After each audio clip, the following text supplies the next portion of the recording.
Elena, buongiorno. Buongiorno, grazie. Di cosa? Giordano, qui dove ci troviamo? Vedo dei vigneti.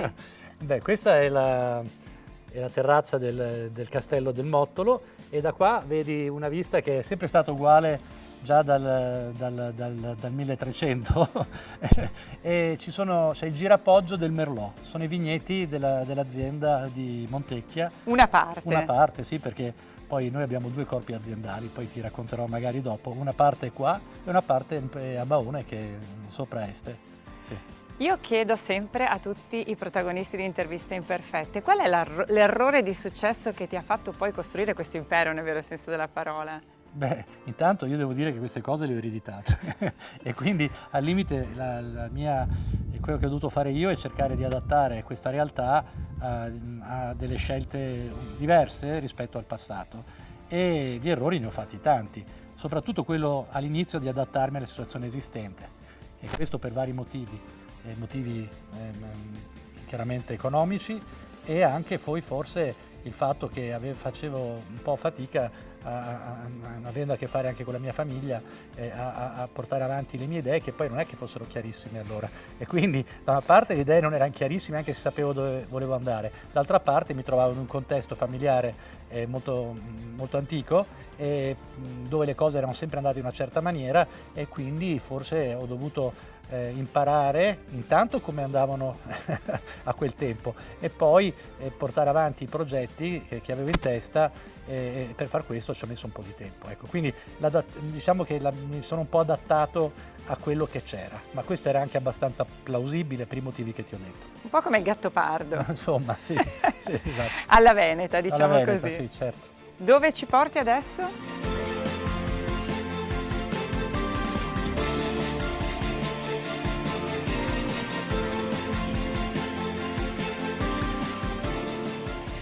Qui dove ci troviamo, Giordano? Beh, questo è il nostro spazio aziendale dove ci sono anche poi gli uffici e quindi tutti i nostri collaboratori per la parte logistica e amministrativa. Quindi lì vedo, immagino, farete anche degustazioni. Sì, quello è un banco di eventi. degustazione, facciamo soprattutto degustazioni noi perché abbiamo la licenza come agriturismo e enoturismo, però facciamo degustazioni soprattutto, cioè tutto orientato al vino, quindi non facciamo da mangiare.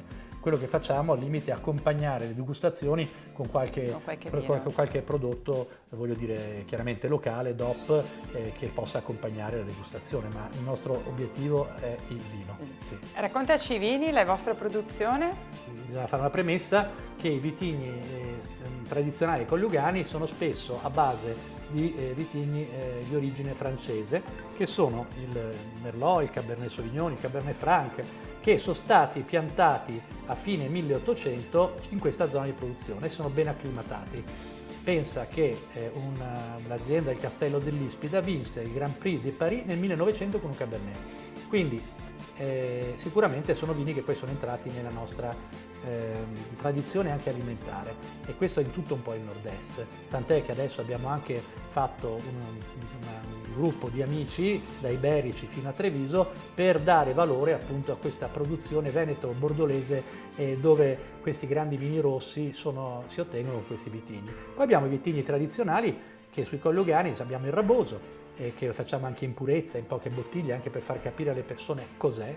E poi dopo abbiamo il Moscato giallo che una volta vinificato sui Collegani prende la DOCG, la denominazione di origine controllata e garantita e diventa fior d'arancio Collegani che può essere secco, spumante o passito.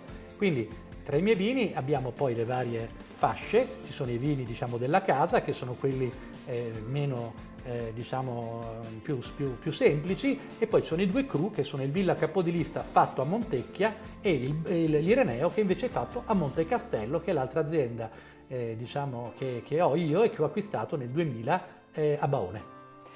Vini che vendi dove soprattutto?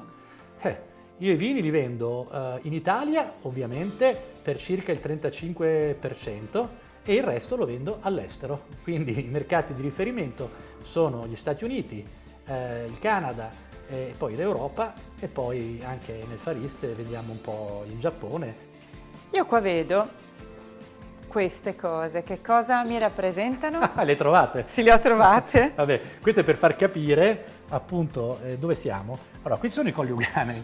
e qua siamo noi adesso, e questa invece è l'azienda, una delle aziende più a sud dei Colli a Baone, che sarebbe questa, Monte Castello, mentre qua siamo a Montecchia, qua sono tutti i vari vitigni che abbiamo, dove invece produco il Cabernet Sauvignon, oltre al Donna Daria che è un fior d'arancio appassito. Questa azienda l'ho presa io nel 2000 perché un po' mi lamentavo che qua non riuscivo a fare troppo, perché erano troppo lenti, allora mia madre ha detto, beh scusa Giordano, ma se proprio la pensi così, datti forza e fai il tuo progetto.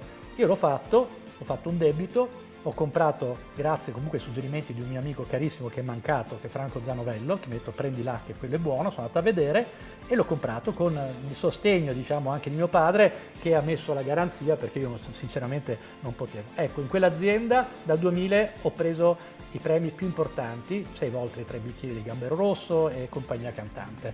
Che Una scommessa vinta. Sì, ma perché comunque le scommesse quando hai le idee più chiare e hai la fortuna di poter avere qualcuno che ti appoggia e soprattutto poi ci metti tu l'impegno che ci devi mettere, sicuramente i coniugali possono dare grandissime soddisfazioni.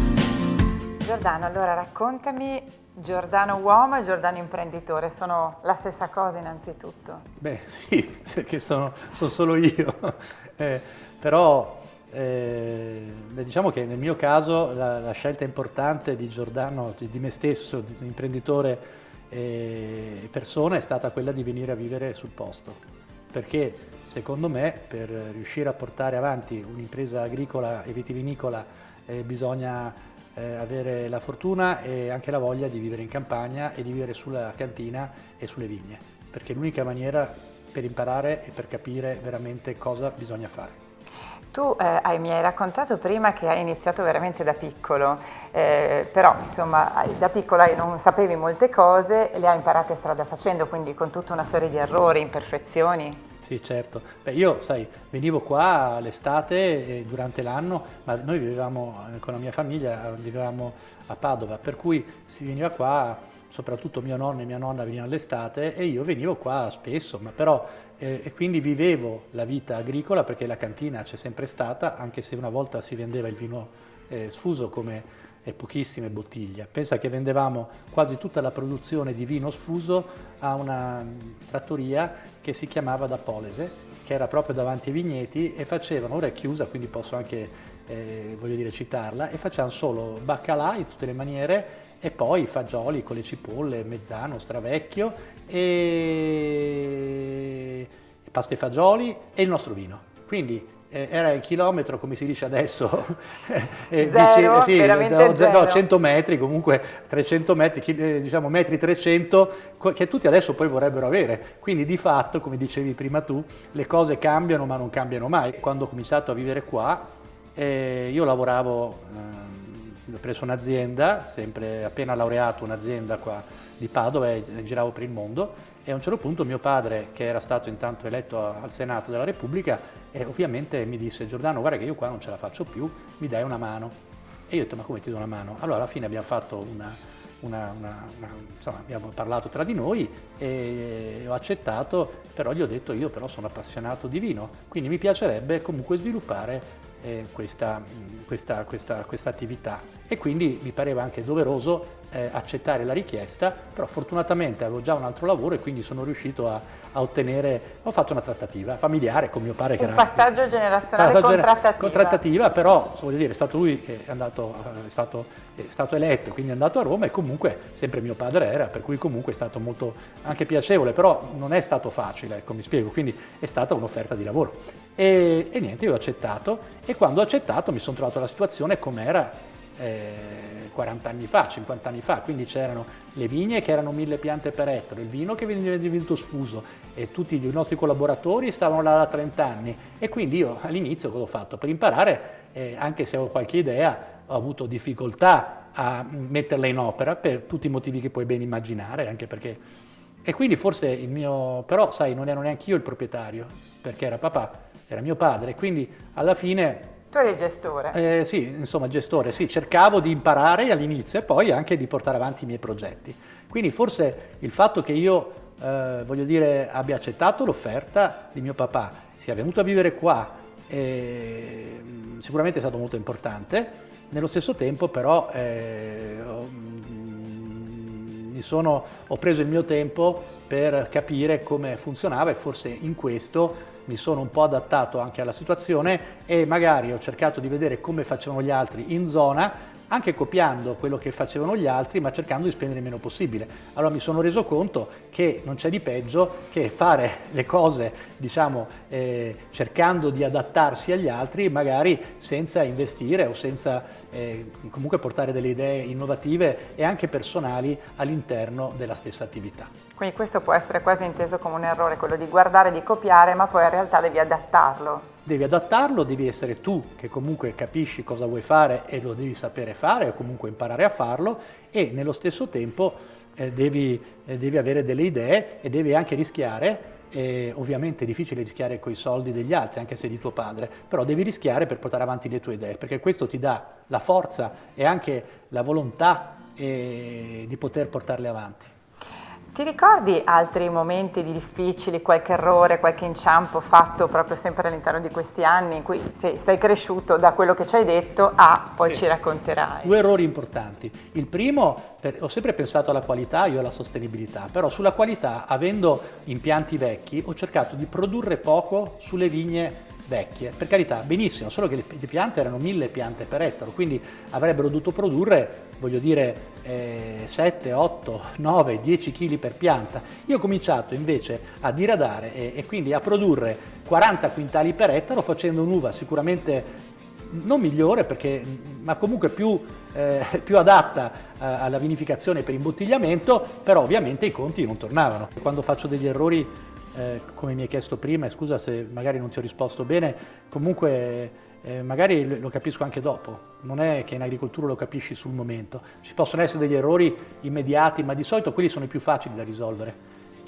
Sono gli errori strategici che sono quelli che poi in un settore come il nostro poi alla lunga paghi molto e molto. Quindi io errori ne ho fatti tanti e dagli errori ho cercato sempre di imparare, alcuni degli errori che ho fatto sono stati anche dei miei pregi e quindi devo dire che le ho sempre prese abbastanza bene, poi sempre avuto l'aiuto, devo dire, di mio papà, che era molto spiritoso e quando però ovviamente poi c'era da tirare fuori un po' di soldi, come si dice, per i miei errori, insomma non era proprio soddisfatto e contento, anche perché io avevo 25-26 anni, non è che ci avevo tanto. Come sempre finisco con la lavagnetta e il gesso, quindi torniamo all'indietro nel vero senso della parola. Poi mi dai il voto? Esattamente, no. Ti chiedo una parola che rappresenti questa intervista e anche l'errore e l'imperfezione. Cosa mi hai scritto? Io ti ho scritto l'istinto.